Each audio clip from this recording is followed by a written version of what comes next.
அனைவருக்கும் வணக்கம். இந்த பதிவில் உதவி ஆய்வாளர் துறை ஒதுக்கீடு தேர்விற்கான சட்டறிவு பயிற்சி தொகுப்பு பதிவேற்றம் செய்யப்படுகின்றது. அடுத்த உதவி ஆய்வாளர் துறை ஒதுக்கீடு தேர்விற்கு படிக்க விரும்பும் அனைவரும் தவறாமல் இந்த பதிவை தொடர்ந்து தினசரி கேளுங்கள். 180 நாட்கள் வெளியிடப்படும் பதிவினை பெற்று கேட்டு ஆன்லைன் டெஸ்ட் எழுதி மெட்டீரியலை கலெக்ட் பண்ணி படிச்சிங்கன்னா உங்களால் உறுதியாக பாஸ் பண்ண முடியும். சென்ற பதிவில் இந்திய தண்டனை சட்டத்தோட தோற்றம் வளர்ச்சி குறித்து மிக விளக்கமாக பயிற்சி தொகுப்பு வெளியிடப்பட்டிருந்தது. இந்த பதிவில் இந்திய தண்டனை சட்டம் பிரிவு 1 முதல் 5 வரை விளக்கப்படுகின்றது. இந்த பதிவு உங்களுக்கு பயன்பட்டால் பதிவு முழுவதையும் கேளுங்க, இல்லை என்றால் அனைத்து காவலர் குழுவிலையும் ஷேர் செய்யுங்க. அடுத்த உதவி ஆய்வாளர் தேர்விற்கு படிக்க விரும்பும் காவலர்கள் மற்றும் தனது பணியை மிக சிறப்பாக செய்திட சட்ட பாடங்களை படித்து தெரிந்து கொள்ள விரும்பும் காவலர்களுக்கு பயன்படும் பதிவு தொடர்கின்றது. இந்திய தண்டனை சட்டத்தில் மொத்தம் 511 பிரிவுகள் இருக்கு, 23 அத்தியாயங்கள் இருக்கு அப்படின்னு ஏற்கனவே பார்த்தோம். இப்போ பிரிவு 1 தெரிந்து கொள்ள வேண்டிய விஷயங்கள் என்ன, போட்டித் தேர்வில் என்ன வினாக்கள் கேட்கப்படும் அப்படின்றத அடிப்படையில் போகலாம். கொஞ்சம் விளக்கமாகவே படிங்க. வெறும் பிரிவு 1 மட்டும் நீங்கள் படிச்சீங்க அப்படின்னா அந்த பிரிவில் கொடுக்கப்பட்டிருக்கிற தகவல் வைத்து உங்களால் போட்டித் தேர்வுகளில் கேட்கப்படுகின்ற வினாக்களுக்கு பதிலளிக்க முடியாது. கொஞ்சம் ஆழ்ந்து நடப்பு செய்திகள் வரலையும் படிக்கணும். ஸோ அதை எப்படி படிக்கிறதுன்னு இப்போ சொல்கிறேன். இந்திய தண்டனை சட்டம் பிரிவு 1 என்ன சொல்லுன்னா, தலைப்பும் இச்சட்டம் அலாவுகின்ற பரப்பும், title and extent of Indian penal code, operation of இந்த கோடோட ஆப்ரேஷன் எது வரலையும் இந்த கோடு செயல்படும். ஓகே, இப்போ தலைப்பு அப்படின்றது மாறப்போறதில்லை. என்ன தலைப்பு? இந்திய தண்டனை சட்டம் என்று அழைக்கப்படும், இதுதான் தலைப்பு. ஓகே, ஸோ இதில் பெரும்பாலும் பெரிய அளவு கேள்விகள் இருக்க போறதில்லை. அடுத்தது வருவோம். இந்த சட்டம் இந்திய தண்டனை சட்டம் என்று அழைக்கப்படுகின்றது. இது ஜம்மு காஷ்மீர் மாநிலம் நீங்களாக இந்தியா முழுவதும் அலாவி நிற்கும். இந்த இடத்துல ஒரு சின்ன திருத்தம் செஞ்சுக்கணும். ஜம்மு காஷ்மீர் இப்போ பார்த்தீங்கன்னா மாநில அந்தஸ்தை இழந்துருச்சு. இப்போ ஜம்மு காஷ்மீருக்கு மாநில அந்தஸ்து இருக்கும்பொழுது பார்த்தீங்க அப்படின்னா இந்திய அரசியலமைப்பு சாசனம் 370 படி சிறப்பு சலுகைகள் கொடுக்கப்பட்டிருந்தது. அந்த சலுகைகளின் படி பார்த்தீங்கன்னா தனியான அரசியலமைப்பு சட்டம், தனியான தண்டனை சட்டம், அதாவது ரன்பீர் பீனல் கோடுன்னு சொல்லுவோம், ஆர்பிசி 1832 ஆண்டு இயற்றப்பட்டது. ஸோ ரன்பீர் பீனல் கோடு தனி கொடி, அதாவது இந்திய தேசிய கொடி இல்லாமல் காஷ்மீருக்கு தனி கொடி. மத்திய அரசு காஷ்மீரோட உள் விவகாரங்களில் மாநில அரசு, அதாவது காஷ்மீர் அரசின் ஒப்புதல் இன்றி தலையிட முடியாது, அவசர நிலை பிரகடனம் செய்ய முடியாது, நிதிநிலை நெருக்கடியை பிரகடனம் செய்ய முடியாது, வெளிநாட்டு போர் அப்படின்னா மட்டும்தான் அவசர நிலையை பிரகடனம் செய்ய முடியும். இப்படி பல்வேறு சிறப்பு சலுகைகள் காஷ்மீருக்கு கொடுக்கப்பட்டிருந்தது. அது இல்லாமல் இந்திய சாசன சட்டம், அரசியலமைப்பு சட்டம் பிரிவு 35A பார்த்தீங்க அப்படின்னா காஷ்மீரோட பூர்வ குடிமக்கள் யார் அப்படி அவங்களோட சலுகைகள் என்னன்னு விவரிச்சிருக்கோம். ஸோ அது குறித்து இன்னொரு பதிவில் பார்க்கலாம். அதன் அடிப்படையில் காஷ்மீரில் சொத்து வாங்க, திருமணம் செய்ய காஷ்மீரில் இல்லாத பழங்குடியின மக்கள் தவிர மற்றவங்களால முடியாது. அதாவது இந்தியாவின் பிற பகுதியில் உள்ளவங்களால காஷ்மீரில் சொத்து வாங்க முடியாது, திருமணம் செய்ய முடியாது.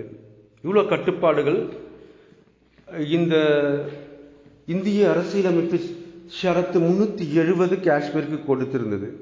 ஸோ அத்தனை அதிகாரங்களையும் ஒரே நாளில் 31/10/2019 காஷ்மீர் மறுசீரமைப்பு சட்டம் இயற்றாங்க. ஸோ இந்த சட்டத்தின் அடிப்படையில் காஷ்மீர் யூனியன் பிரதேசமாக ஜம்மு காஷ்மீர் லடாக் மாற்றப்படுகின்றது.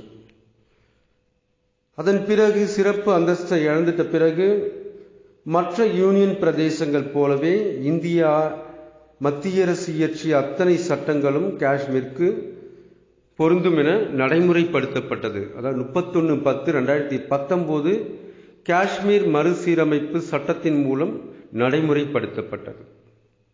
இப்போ இந்த நீங்களாக என்ற சொல்லு கரண்ட் அஃபேர்ஸ் சொல்லி எவ்வளோ நீண்டு போய் எவ்வளோ தகவல்களை உள்வாங்கிக் கொள்கிறது என்றதை பார்க்கணும். இப்போ போட்டித் தேர்வுக்கு படிக்கும்பொழுது இந்த அப்டேஷன்ற ஒரு விஷயம் ரொம்ப ரொம்ப முக்கியம். அப்டேட்டடாக இருக்கணுன்றது ரொம்ப ரொம்ப முக்கியம். அப்போ இந்த செக்ஷன் 1 இதெல்லாம் கேட்பாங்களா? செக்ஷன் 1 தொடர்புடைய விஷயங்கள் தான் இதெல்லாம். Okay, good. ஓகே, இதுவரை நம்ம இந்திய தண்டனை சட்டம் பிரிவு 1 கேட்க வாய்ப்பு உள்ள வினாக்கள் குறித்து பார்த்தோம். இப்போ என்னென்ன வினாக்கள் கேட்கலாம்? இந்திய தண்டனை சட்டம் அலாவுகின்ற பரப்பு அப்படின்னு கேட்டாங்கன்னா இந்தியா முழுவதும். ஸோ ஜம்மு காஷ்மீருக்கு இந்திய தண்டனை சட்டம் செயல்படுத்த அதிகாரம் கொடுத்த நாள் எதுன்னு கேட்கலாம். நடைமுறைப்படுத்தப்பட்ட நாள் எதுன்னு கேட்கலாம். 31/10/2019 எந்த சட்டம்னு கேட்கலாம். ஜம்மு காஷ்மீர் மறுசீரமைப்பு சட்டம். இப்போ இதே மாற்றி கேட்கலாம். ரன்பீர் பீனல் கோடு எந்த ஆண்டு நீக்கப்பட்டது, ரிப்பீல் பண்ணப்பட்டது? அதே நாளில் ரன்பீர் பீனல் கோடு, அதாவது 31/10/2019 ரன்பீர் பீனல் கோடு நீக்கம் செய்யப்படுகின்றது. இப்போ ரன்பீர் பீனல் கோடு உருவாக்கப்பட்ட ஆண்டு 1932. ரன்பீர் பீனல் கோடு காஷ்மீருக்கு தனியாக உருவாக்க 1932 உருவாக்கிட்டாங்க. ஸோ அந்த சட்டம் தான் இந்தியாவோட இணைகின்ற போது இருக்கணும் அப்படின்ற ஒரு கட்டுப்பாட்டை விதிக்க உதவிய, ஏற்றுக்கொள்ள உதவிய சட்டப்பிரிவு இந்திய அரசியலமைப்பு சட்டம் ஷரத்து 370. இந்தியாவும் காஷ்மீரும் இணைகின்ற போது, ஒப்பந்தம் ஏற்படுகின்ற பொழுது பாகிஸ்தானின் அச்சுறுத்தலுக்கு பயந்து தான் இந்தியாவோட இணைகிறாங்க. ஸோ அப்போ சில கட்டுப்பாடுகளை காஷ்மீர் அரசர் போடுகின்றார். அதன் அடிப்படையில் உள்நாட்டு விவகாரத்தை தலையிடக்கூடாது அப்படின்னும் பொழுது அந்த உள்நாட்டில் பயன்படுத்தப்பட்ட சட்டங்கள் அப்படியே இருக்கும். இந்திய அரசோட சட்டங்கள் எதுவும் அதுக்கு செல்லுபடியாகாது.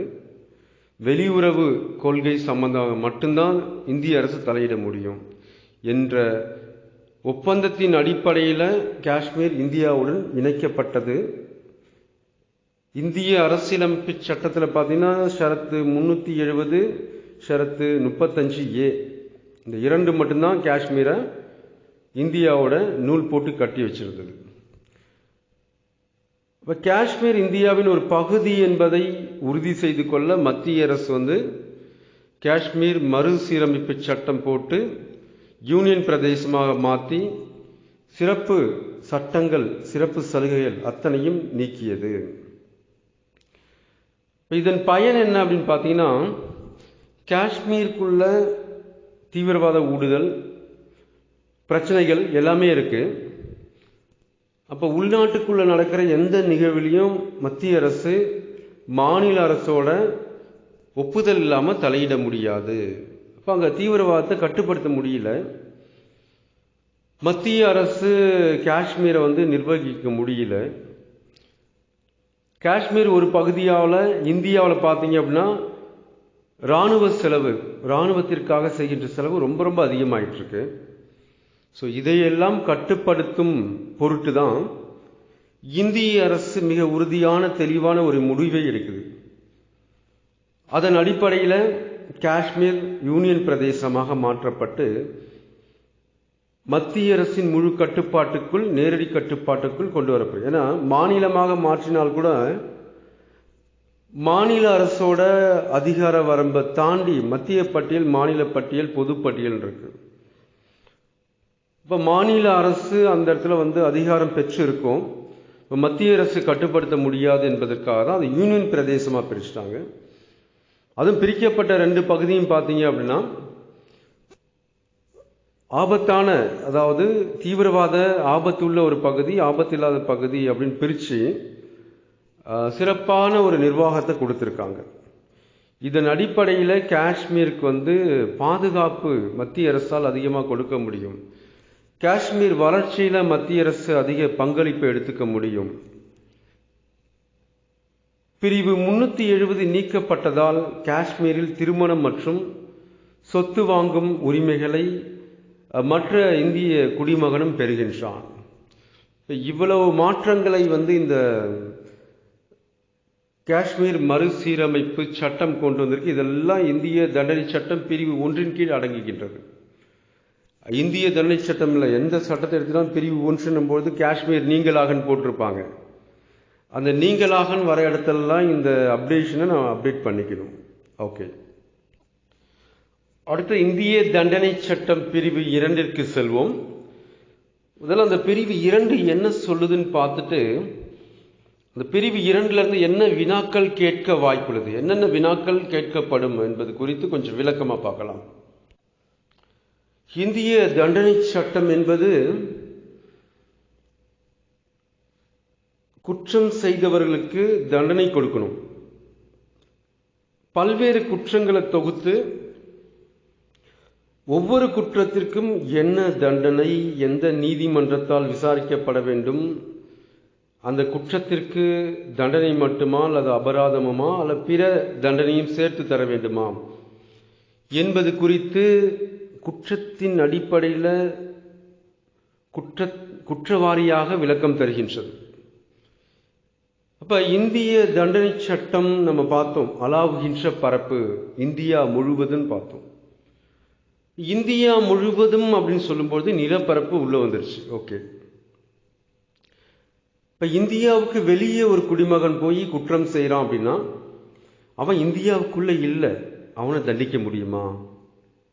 அளாவுகின்ற பரப்பு இந்தியா மட்டும்தான். ஓகே, ஒரு கொஸ்டின். அப்ப இந்தியாவுக்கு வெளியே இருக்கிற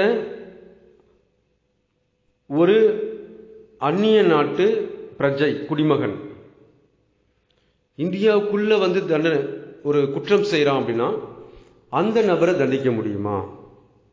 ஓகே, இப்ப இந்தியாவோட கப்பல் விமானம் இந்தியாவுக்குள்ள இருக்கும் பொழுது ஒருத்தன் குற்றம் செய்தால் தண்டிக்கப்படலாம் அப்படின்னு பார்க்கிறோம்.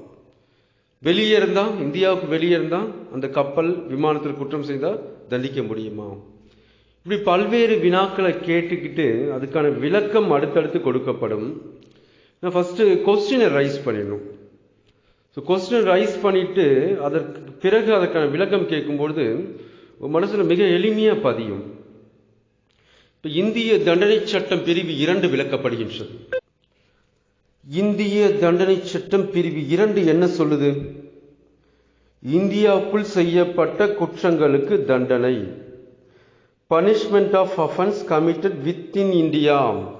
இப்போ இந்தியாவிற்குள் செய்யப்பட்ட அப்படின்னா இந்திய எல்லைக்குள்ள குடிமகன் செய்தாலும் வெளிநாட்டு குடிமகன் செய்தாலும் அது தண்டனை அப்படின்னு சொல்லிருக்காங்க.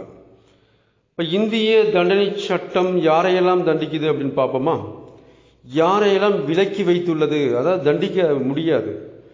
அப்ப இந்திய தண்டனை சட்டத்தின் அதிகார வரம்பை கொண்டு யாரையெல்லாம் தண்டிக்கலாம், யாரையெல்லாம் தண்டிக்க முடியாது அப்படின்ற விளக்கத்தை இந்திய தண்டனை சட்டம் பிரிவு 2 நம்ம ரொம்ப ஆழமா பார்க்கணும். அதாவது பேர் ஆக்ட்னு சொல்லுவாங்க. பேர் ஆக்ட் அப்படின்றது வெறும் சட்டத்தை மட்டும் கொடுத்துருப்பாங்க, என்ன சொல்லுதுன்னு வாட் இஸ் வாட்னு கொடுத்துருப்பாங்க. நீங்க அதை மட்டும் படிச்சீங்க அப்படின்னா ஒரு 50% 60% வினாக்களுக்கு உங்களால பதில் சொல்ல முடியும். எக்ஸ்பிளனேஷனோட படிக்கணும். அப்பதான் உங்களால போட்டித் தேர்வில் கேட்கின்ற 90% வினாக்களுக்கு பதில் சொல்ல முடியும். இந்திய தண்டனை சட்டம் பிரிவு 2 இந்தியாவிற்குள் செய்யப்பட்ட குற்றங்களுக்கு தண்டனை அப்படின்னு சொல்லும்பொழுது யாருக்கெல்லாம் தண்டனை கொடுக்கலாம், யாருக்கெல்லாம் கொடுக்க முடியாது அப்படின்றதே ஒரு கேள்வியாக வரலாம். இந்த பேர் ஆக்டில் அது இல்லை. ஸோ அது தொடர்பாக இந்த விளக்கத்தை இந்த பதிவில் தொடர்ந்து நம்ம பார்ப்போம். இந்திய தண்டனை சட்டம் பிரிவு 2 படி இந்தியாவுக்குள்ள இந்திய குடிமகன் குற்றம் செய்தால் தண்டிக்கப்படுவான். வெளிநாட்டு குடிமகனும் இந்தியாவுக்குள்ள வந்து குற்றம் செய்தால் தண்டிக்கப்படுவான். ஏன்னா இந்தியாவுக்குள்ள வரும்பொழுதே இந்தியாவின் சட்டத்திட்டங்களை மதிக்கின்றேன் என்று பாஸ்போர்ட்னு ஒரு விஷயம் இருக்கு தெரியுங்களா, அதில் வந்து அந்த ஒப்புதல் இருக்கும்.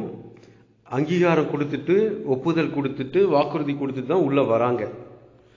இப்போ இந்தியாவுக்குள்ளே வந்து நான் வந்து எந்த சட்டத்தையும் மீற மாட்டேன்னு சொல்லிட்டு டிராஃபிக்கில் வந்து ஒரு ஃபாரினர்ஸ் வந்து விதி மீறிட்டு நான் இந்திய குடிமகன் கிடையாது அப்படின்னு சொன்ன விட்டுருவாங்களா? விட மாட்டாங்க.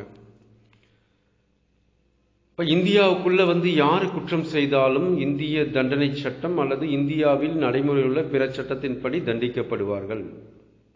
ரைட். இப்ப யார் வந்து விலக்கப்படுகின்றனர்? இந்திய தண்டனை சட்டத்தின் அதிகார வரம்பிலிருந்து யாரெல்லாம் விலக்கு பெற்றுள்ளனர்? அடுத்து அதையும் பார்ப்போம்.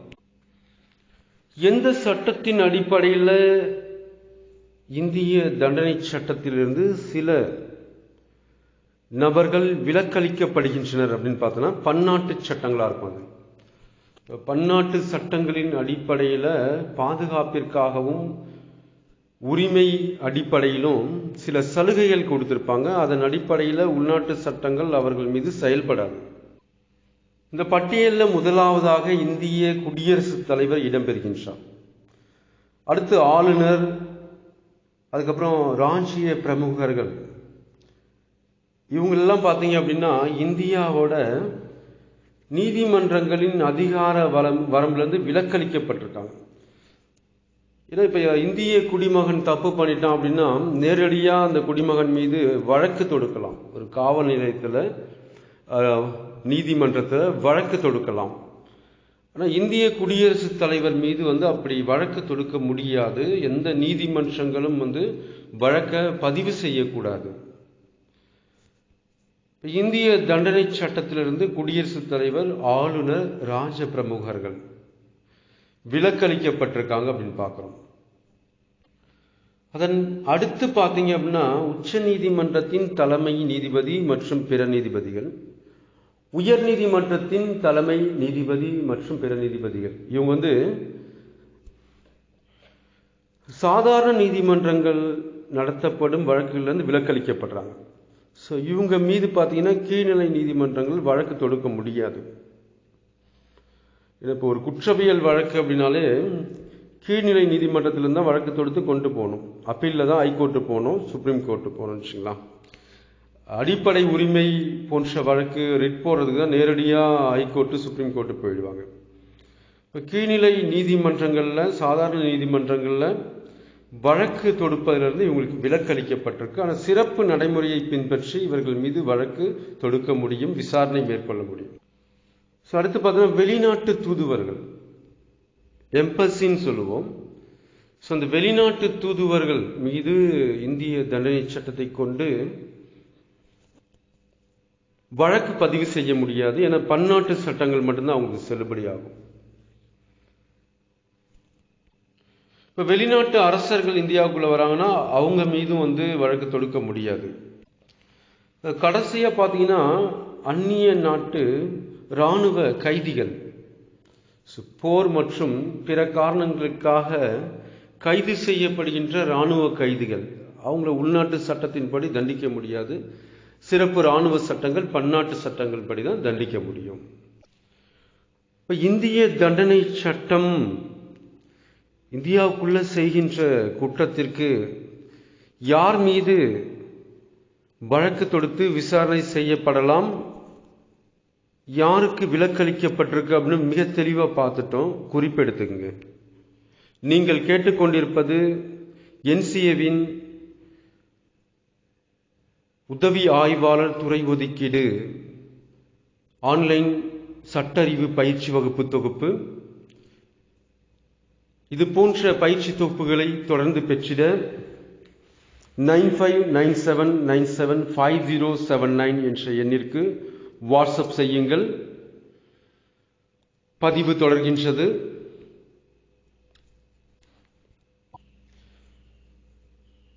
அடுத்தது இந்திய தண்டனை சட்டம் பிரிவு 3. இப்ப பிரிவு 2 இந்தியாவிற்குள் அப்படின்னு பார்த்தோம், வித்தின் இந்தியா. பிரிவு 3 என்ன சொல்லுது? இந்தியாவிற்கு அப்பால், அப்ப இந்திய எல்லைக்கு வெளியே குற்றங்கள் செய்யப்பட்டு ஆனால் இந்தியாவுக்குள் சட்டப்படி விசாரணை செய்யப்பட வேண்டிய குற்றமா இருக்கணும்.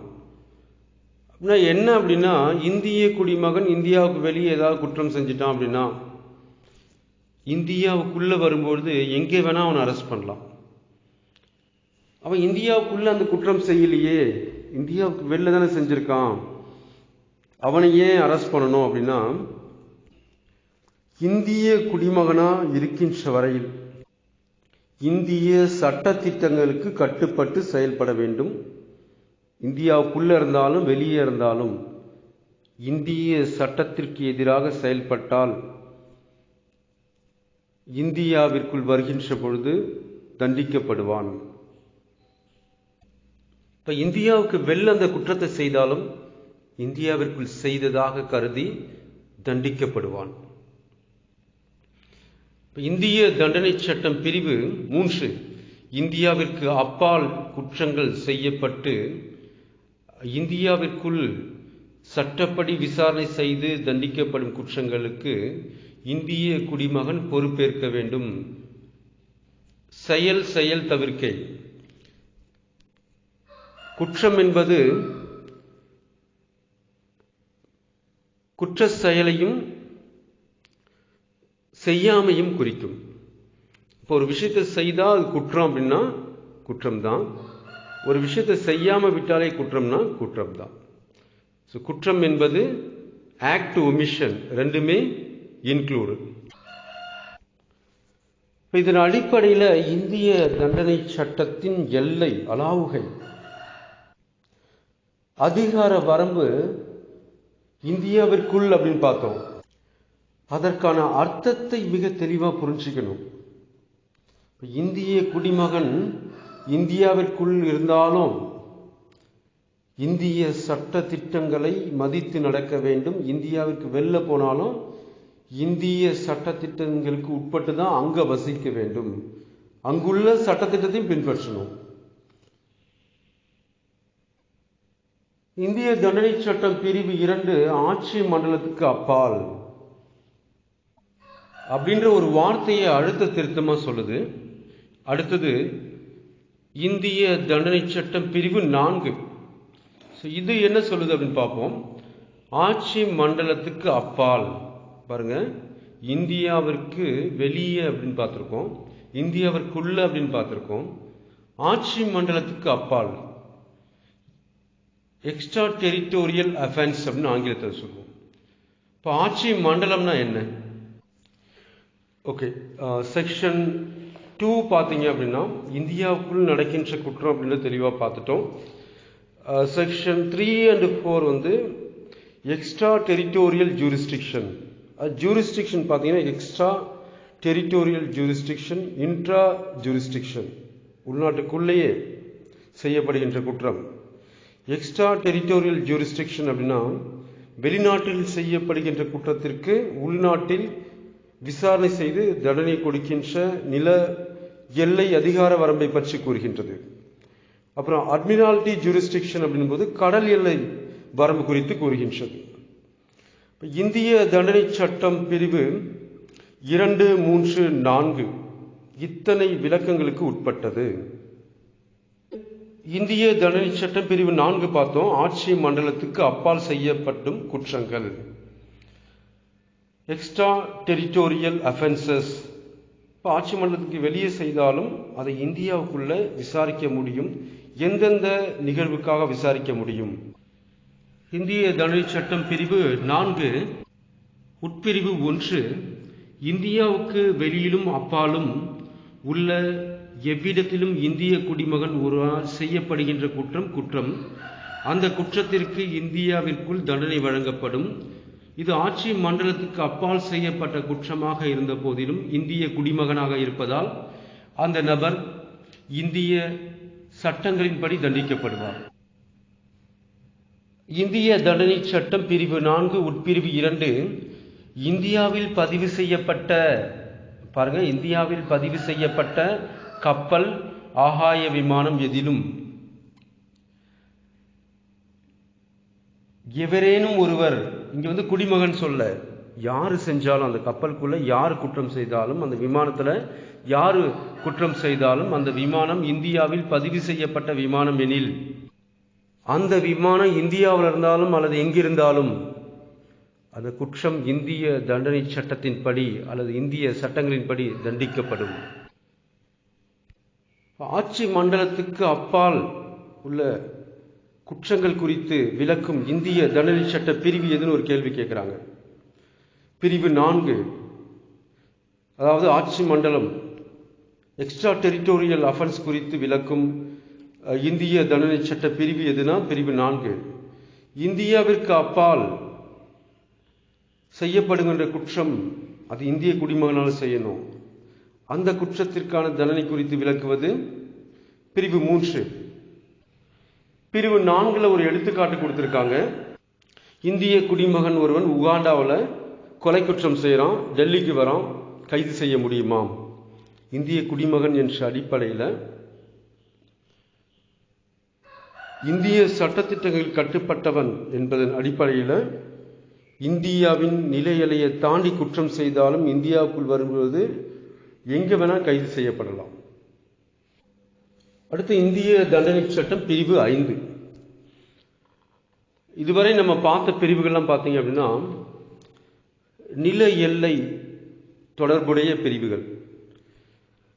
பிரிவு 1 இந்திய தண்டனை சட்டத்தில் தலைப்பும் அலாவுகையும், ஸோ அங்கேயே ஒரு நில எல்லை பரப்பு வந்துருச்சு.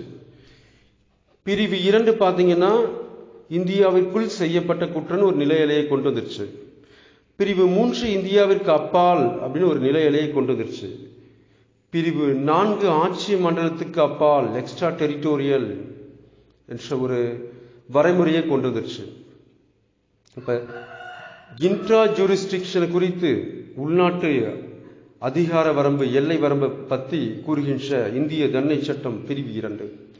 இப்போ இன்ட்ரா ஜூரிஸ்டிக்ஷன் பிரிவு 2, எக்ஸ்ட்ரா டெரிட்டோரியல் ஜூரிஸ்டிக்ஷன் பிரிவு 3 மற்றும் 4 மிக தெளிவாக தெரிஞ்சுங்க.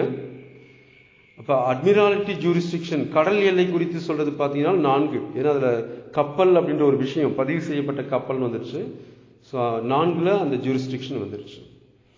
பிரிவு 1 முதல் 4 வரை நில எல்லை அதிகார வரம்பு குறித்து பார்த்தோம். பிரிவு 5 இந்திய தண்டனை சட்டம் பிரிவு 5 என்ன சொல்லுது? இந்திய தண்டனை சட்டத்தால் பாதிக்கக்கூடாத குறிப்பிட்ட சட்டங்கள் நம்ம பார்த்தோம். இந்திய தண்டனை சட்டத்தால் செயல் மூலம் செய்யப்படுகின்ற குற்றங்கள், செயல் தவிர்க்கை மூலம் செய்யப்படுகின்ற குற்றங்கள் தண்டிக்கப்பட வேண்டும் என்று. சில சமயங்களில் சில குற்றங்களுக்கு சிறப்பு சட்டங்கள் இருக்கும். அந்த சிறப்பு சட்டங்கள் மூலம்தான் அந்த குற்றங்கள் விசாரிக்கப்பட்டு தண்டிக்கப்பட வேண்டும். ஸோ அது போன்ற சிறப்பு சட்டங்களை இந்திய தண்டனை சட்டம் பாதிக்காம விலக்கு கொடுக்குது. அதன்படியே நீங்க விசாரிச்சுக்கலாம் அப்படின்ட்டு.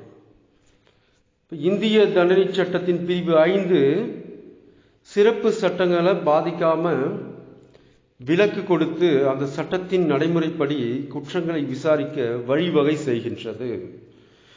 இதுவரை நம்ம இந்திய தண்டனை சட்டம் பிரிவு 1 முதல் 5 வரை மிக தெளிவாக விளக்கம் பார்த்தோம். ஸோ இதன் அடிப்படையில் நீங்க படிச்சீங்கன்னா கண்டிப்பா சட்ட அறிவு பாடத்தை நன்கு படித்து சட்ட அறிவு வினாக்கள் கேட்கப்படுகின்ற போட்டித் தேர்வில், அதாவது SI department quota, CJ, ABP அல்லது டிடி ரெவென்யூ டிபார்ட்மெண்ட்ல டிபார்ட்மெண்ட் எக்ஸாம் வைக்கிற கிளாஸ் எல்லாத்துலேயும் உங்களால் பாஸ் பண்ண முடியும். பட் இந்த ஆடியோ கேட்ட பிறகு டெஸ்ட் நீங்கள் அட்டென்ட் பண்ணுறது வெரி மஸ்ட். தினசரி காலை 5 மணி முதல் 6 மணி வரை, இரவு 8 மணி முதல் 9 மணி வரை ஜூம் ஆம்ல ஜூம் ஆப்பில் லைவ் டெஸ்ட் நடக்குது. ஸோ அந்த லைவ் டெஸ்ட்டை தினசரி லைவ் கிளாஸில் அட்டன் பண்ணி பார்த்தீங்கன்னா உங்கள் டவுட் எல்லாம் கிளியர் ஆகிடும். இது எக்ஸ்ட்ரா கொஸ்டின்ஸு எக்ஸ்பிளனேஷன் எல்லாமே கிளியர் ஆகிடும். அப்படி உங்களால் அட்டன் பண்ண முடியல அப்படின்னா வீடியோவாக அந்த டெஸ்ட்டை பிடிஎஃபாக ஆன்லைன் டெஸ்ட்டாக ரிசீவ் பண்ணி அட்டன் பண்ணிங்கன்னா இந்த ஆடியோ கேட்டது உங்களுக்கு ரொம்ப ரொம்ப யூஸ்ஃபுல்லாக இருக்கும். ஏன்னா பொது தகவலாக தெரிஞ்சுக்கணுன்னா இந்த ஆடியோ ஒன்ஸ் ஆர் ட்வைஸ் கேட்டால் போதும். தேர்விற்காக கேட்டீங்க அப்படின்னா கண்டிப்பாக ஆன்லைன் டெஸ்ட் அட்டன் பண்ணிகிட்டே வந்தீங்கன்னா 180 நாட்களில் உதவி ஆய்வாளர் தேர்வு கண்டிப்பாக உங்களால் வெற்றி பெற முடியும். CJ, ABP, RI department quota இருக்குல்ல, இதெல்லாம் இந்த ஆடியோவை பயன்படுத்தி அதிக மதிப்பெண் பெற முடியும். ஸோ ஆன்லைன் டெஸ்ட்டில் ஜூம் கிளாஸில் அட்டன் பண்ண விரும்புகிறவங்க 9597975079க்கு லா ஜூம் கிளாஸ் அப்படின்னு வாட்ஸ்அப் பண்ணுங்க. வீடியோ டெஸ்ட் வேணா வீடியோன்னு வாட்ஸ்அப் பண்ணுங்க.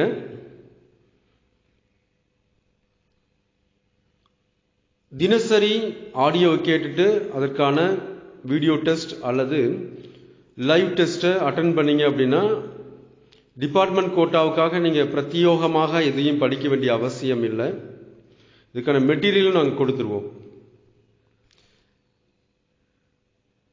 என்சிஏ சார்பாக ஆன்லைனில் ஜூம் கிளாஸ் நடக்குது. வீடியோ பயிற்சி தொகுப்புகள், பிடிஎஃப், ஆன்லைன் டெஸ்ட் எல்லாமே நடைபெற்று வருகின்றது. வீட்டிலிருந்து படிக்கும் இல்லத்தரசிகள், மாணவ மாணவியர்கள், பணிபுரியும் அனைவரும் ஓய்வு நேரத்தில் விடுமுறை நாட்களில் பயிற்சி வகுப்பில் பங்கேற்கலாம். பயிற்சி தொகுப்பினை பெற்று பயிற்சி பெறலாம். அடுத்த நீங்கள் திட்டமிட்ட தேர்வுகளில் வெற்றி பெறலாம். என்சிஏவை தொலைபேசி மூலமாக தொடர்பு கொள்ள 9600266299 என்ற எண்ணை தொடர்பு கொள்ளவும். வாட்ஸ்அப் மூலம் தொடர்பு கொள்ள 9597975079 என்ற எண்ணை பயன்படுத்தவும். இந்த பதிவை கேட்ட பிறகு தவறாமல் ஆன்லைன் டெஸ்டை பெற்று பயிற்சி பெற்றிடுங்கள். 180 நாட்கள் தொடர்ந்து பயிற்சி பெற்றால் அடுத்த உதவி ஆய்வாளர் துறை ஒதுக்கீடு தேர்வில் உங்களால் வெற்றி பெற முடியும். உறுதியாக வெற்றி பெற முடியும். 20 ஆண்டு கால அனுபவம் கொண்ட என்சிஏ பயிற்சி வகுப்பில் இணைந்து டிஎன்பிஎஸ்சி குரூப் 1, குரூப் 2, குரூப் 4 மற்றும் SI, police, RRB, TET, TRB போன்ற அனைத்து தேர்வுகளுக்கும் பயிற்சி பெற்றிடுங்கள். கொரோனா தொற்று காலத்தில் பாதுகாப்பாக வீட்டிலிருந்து பயிற்சி பெற, பணிபுரிந்து கொண்டு படித்துக்கொண்டு ஓய்வு நேரத்தில் பயிற்சி பெற என்சிஏ பயிற்சி வகுப்பில் சேருங்கள். மீண்டும் அடுத்த பதிவில் சந்திப்போம். தவறாமல் இந்த பதிவினை அனைத்து குழுவிலும் ஷேர் செய்யுங்கள். யாருக்காவது பயன்படும். நன்றி, வணக்கம்.